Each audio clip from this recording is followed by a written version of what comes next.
Joining me right now is Florida Senator, Senate Select Committee on Intelligence Vice Chairman, and Senate Foreign Relations Committee member Marco Rubio. Senator, it's so good to talk with you this morning. Thanks very much for your leadership. Assess the situation for us, please.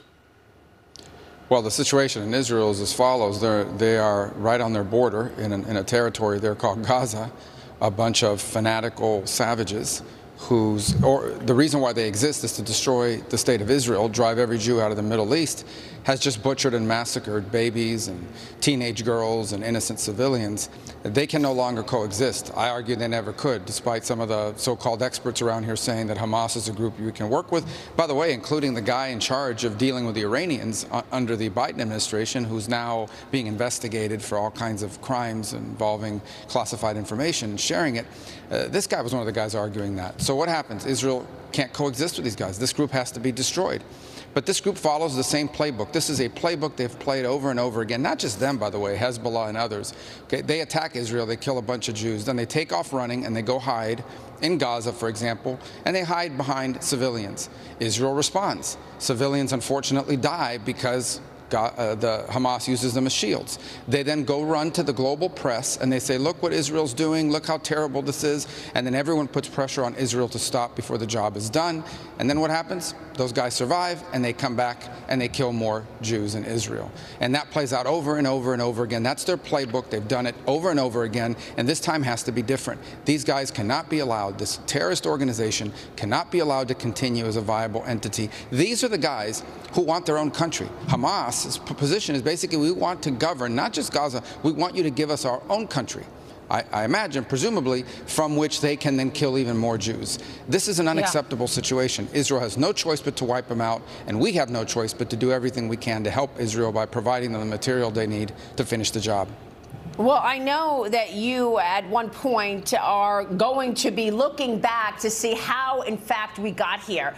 But it seems to me the policies coming out of this administration have been such appeasement to Iran. And you just mentioned this chief negotiator in the administration. You're talking about Robert Malley, Biden's chief negotiator in the Iran nuclear talks. He apparently facilitated the penetration of an Iranian spy ring into the highest national security levels of the government. Can you tell us more about this, and how is it possible that this was the person that was negotiating an Iran deal? Well, first of all, this is the person that everybody called an expert on the Middle East, an expert on Israeli-Palestinian affairs, an expert on Iran. In fact, he was working on the Obama campaign. I don't recall if it was 2012 or 2008, and the Obama campaign had to let him go because he was caught coordinating with some of these groups in the middle of the campaign. And then they brought him into the National Security Council.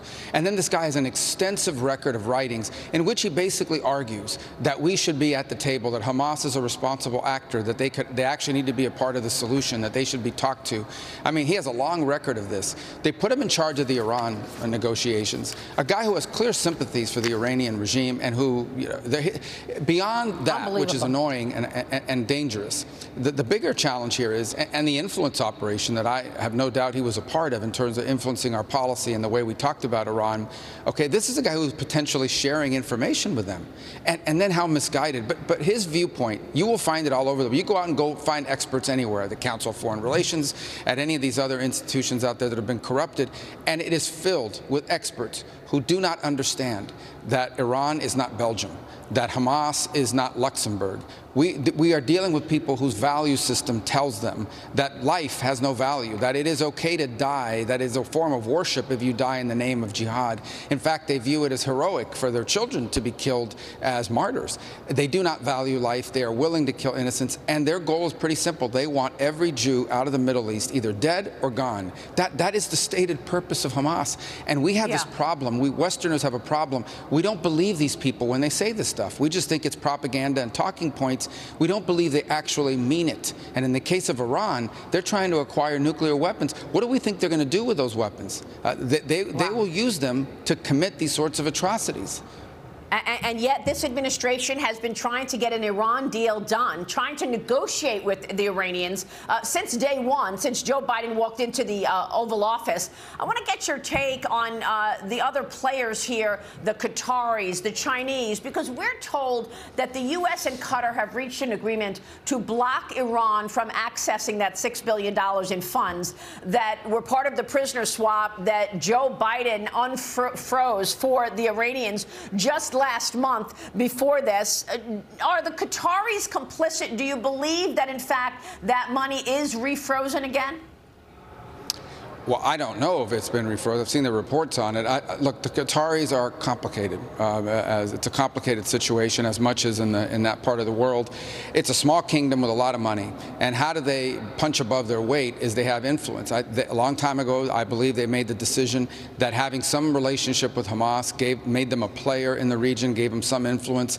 They have this love-hate relationship with Hamas. They send them money. They cut their money off when they don't do what they want. They also, by the way, operate Al Jazeera, which is incredibly influential in the Middle East.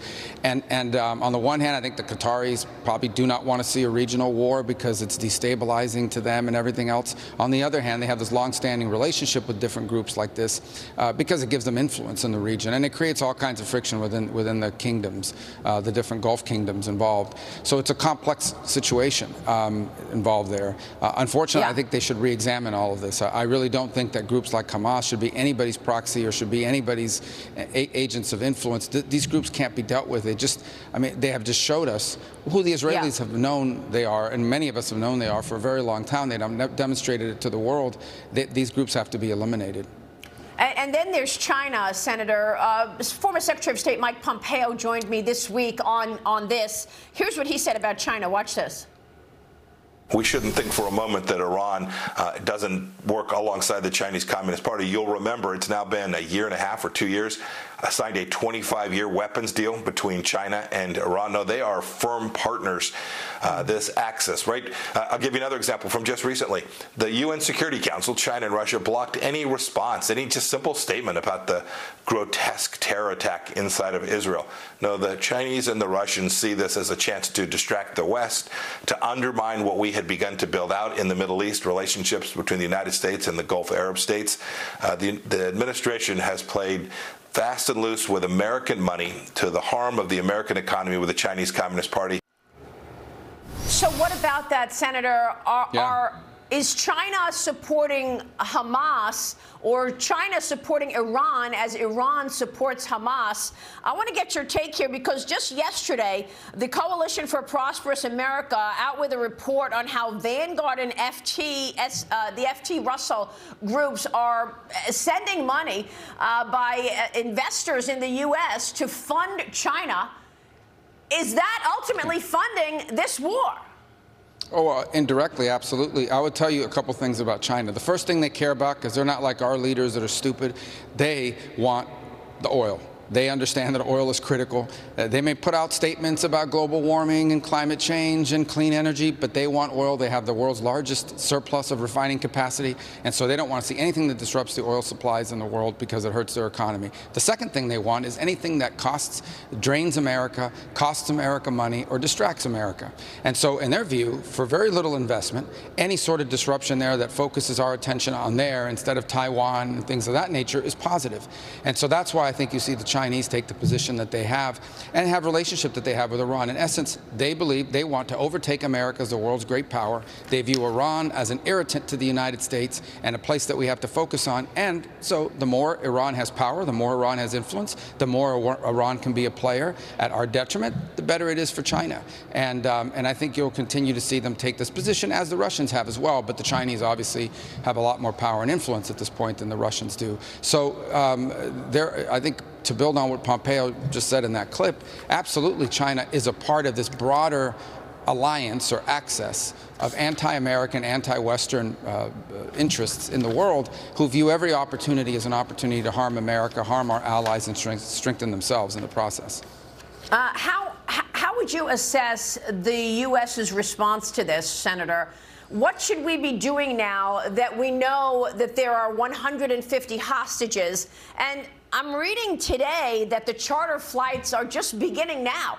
to get people out of Israel, to get Americans out of Israel. This is a week after this started. I know next week there will be a hearing in the Senate to nominate Jack Lew as ambassador to Israel. Can you tell us about that and about the U.S.'s response? What do they need to do now? Well, I would say I think we should have an ambassador in every country. It has to be the right person. In the case of Mr. Lew, I have real concerns that he has misled and lied to Congress in the past in terms of some of the financial arrangements that were made under the Obama administration. And that's a valid situation. That's something that needs to be asked. And the Republicans haven't been blocking his nomination. He just got nominated. The paperwork on his nomination arrived literally a week ago today here in the Senate. So it would have been impossible to confirm him or anybody else. We'll go through those hearings. We'll go through that process. On the broader point of how, look, I always want Israel to be a bipartisan issue. I really do. I think the strength of that is that it's bipartisan. And so I want it to remain bipartisan. I will say that I have some concerns about how the Biden administration has responded to this. But I do think, for example, the sending of the carrier group, it's a positive step forward. They've said all the right things publicly at this point. So we'll continue to try to make this as bipartisan as possible, and hopefully it will remain that way. But this is a very serious and delicate and dangerous situation, but an important one for the United States. How long are you expecting this war to go on, Senator? Who knows? It won't be easy. Look, going on the ground, these guys will become insurgents. They have tunnel systems. They've created defensive mechanisms, and they're hiding behind civilians. But what we can't allow here is a couple weeks from now, everybody's sympathy for Israel goes away, and it all becomes about how Israel has to stop. If they don't finish the job, this group's going to come back and kill many more Israelis, many more Jews in the months and years to come. But do you have confidence that Israel can, in fact, wipe out Hamas? I have confidence that they can degrade Hamas to the point where they can never do what they did the other day again. At the end of the day, Hamas can no longer be in charge of anything. Not Gaza, not anything. Senator, thank you very much for being here this morning. We so appreciate your